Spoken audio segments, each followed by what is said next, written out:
Welcome in to part 3 of PIK Bonds.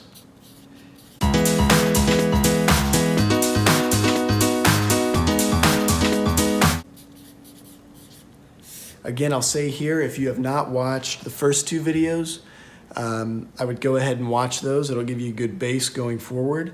I'll include part 1 in the description below. That's kind of the main one that you need, but I would advise part 2 as well. It's a good video, it's fun, etc. I would advise watching that as well. So today in part 3, we're going to talk about defeased securities and how they relate to PIK bonds. They're not only for PIK bonds, but they do relate to PIK bonds. Many times they're used in commercial mortgage-backed securities, things like that. Now, as it relates to PIK bonds, like I said before, PIK bonds are generally high yield. They generally are one of the later debts put into a debt mosaic, or they're high up on the debt mosaic with a later maturity as well. They usually have a later maturity to the cash paying bonds, those kinds of things. The company usually runs through those first, and the PIK bonds are usually set up with a later maturity date.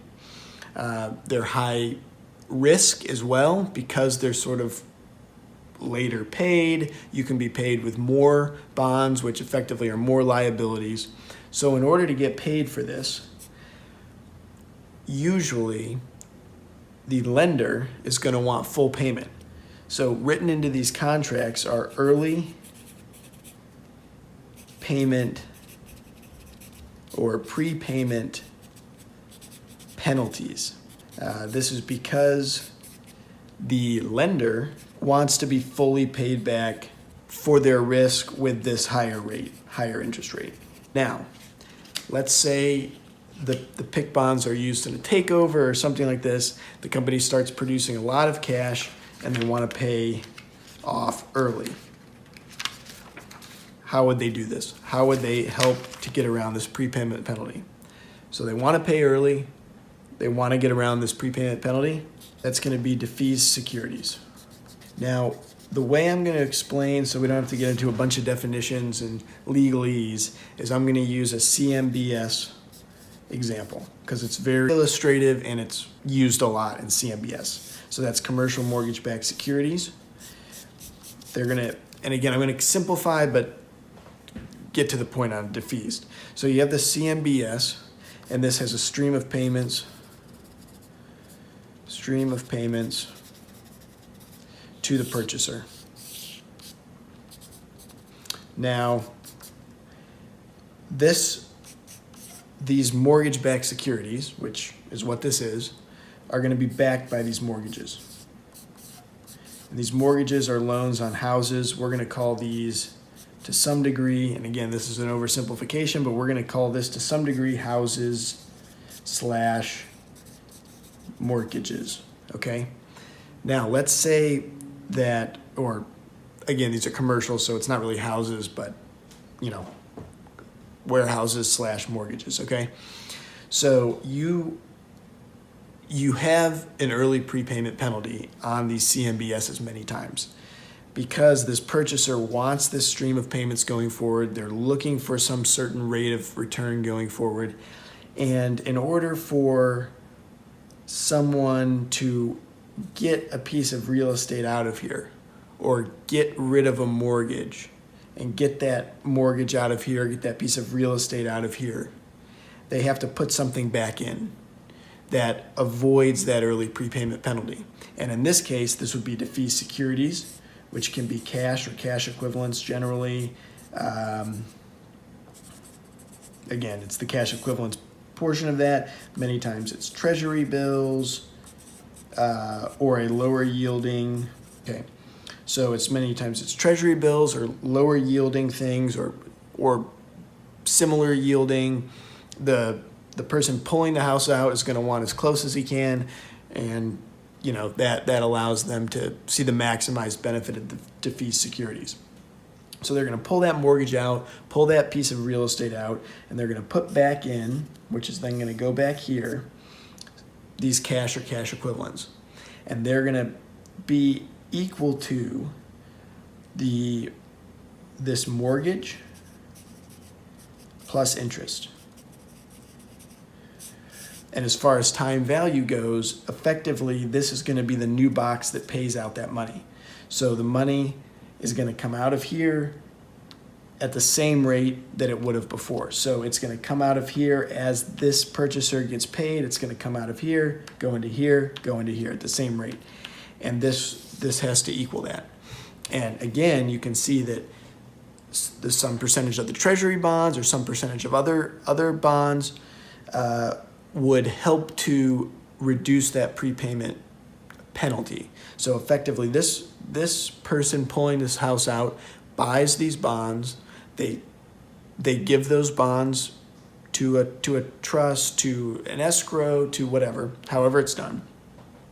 And that account pays the purchaser their promised rate, and it takes the obligation of the borrower or of the person with the home or the mortgage. It takes their obligation away. They have no more mortgage obligation. They have no more prepayment penalty. They've done their job, and they've gotten that asset out, or they've gotten that mortgage taken away. Okay? So you can see how it relates to PIK bonds. Again, they have early prepayment penalties. So if you're a company, you're producing a lot of cash, you want to pay off your PIK bonds early, they're high interest rate, you can fund an account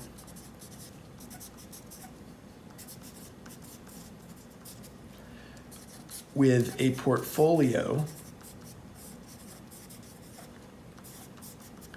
of other lower risk.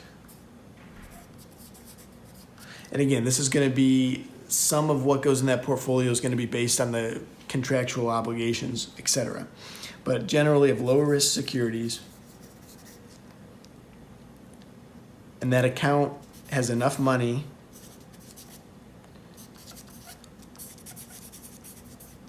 it's large enough to pay the outstanding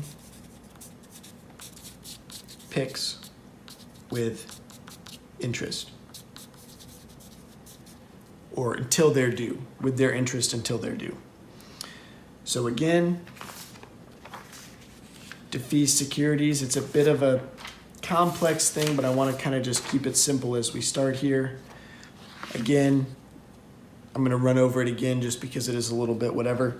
You got your Defeased Securities, just talking a little bit more about PIK bonds and how generally they're high yield. They've got later maturities.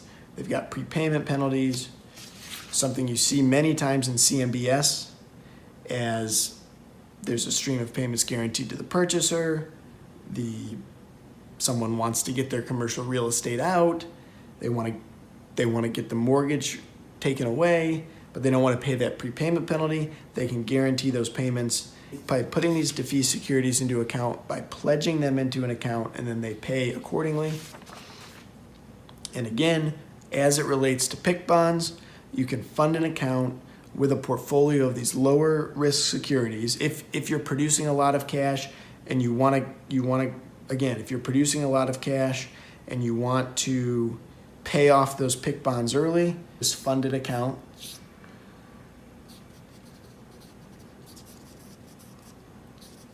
of securities that will pay the PIK obligation. So that funded account of securities here will pay that PIK obligation. It effectively takes the PIK obligation, defeases it, and the company can move on without a prepayment penalty. So again, I hope you liked it. Go ahead and like, subscribe. Again, any other topics you want to talk about or any discussions or questions you have, just throw them in the comment field. And again, I'm just kind of getting started here with the videos. People have been liking them, and probably going to continue for a little while at least. So enjoy. Thank you.